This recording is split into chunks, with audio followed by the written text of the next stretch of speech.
In this video, I'm going to show you how to group pages in Notion so you can keep your workspace clean, organized, and easy to navigate. If you're managing daily pages, tasks, or notes, and everything feels scattered, this simple method will help you structure your pages properly using parent and child pages. This is perfect for beginners and also super useful if you're building a more advanced Notion system.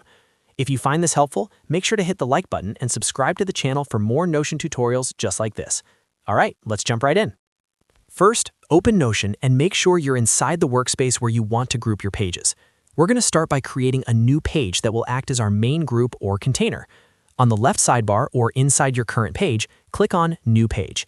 Give this page a clear name that represents the group. For this example, I'm going to name it Group Page 1. Think of this page as a folder where other pages will live. Once your group page is created, you can open it and leave it blank for now or add a simple title or icon later. The next step is to move existing pages into this group.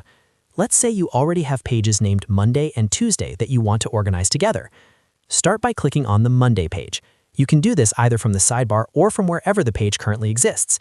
Once the page is open, look at the top right corner and click on the three-dot menu. From the drop-down options, click on Move To. Notion will now show you a list of pages in your workspace. Find Group Page 1 in the list and click on it. As soon as you do that, the Monday page becomes a subpage inside Group Page 1. Now let's repeat the same process for the Tuesday page. Open the Tuesday page, click on the three-dot menu in the top right corner, and again select Move To. From the list, choose Group Page 1.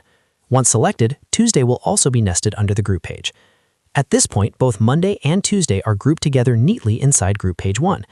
If you go back to the sidebar, you'll see Group Page 1, and when you expand it, you'll see Monday and Tuesday listed underneath. This is the core concept of grouping pages in Notion, using parent pages and subpages to create structure. You can continue this process with as many pages as you want. You can also drag and drop pages directly into the group page from the sidebar if you prefer a faster method. Group pages can represent projects, weeks, clients, categories, or anything else that makes sense for your workflow. To make your group even clearer, you can add icons, covers, or a short description at the top of the group page explaining what it's used for. This makes navigation much easier, especially as your Notion workspace grows. And that's it. You've successfully grouped pages in Notion using a simple and clean structure. This small change can make a huge difference in how organized and productive you feel inside Notion.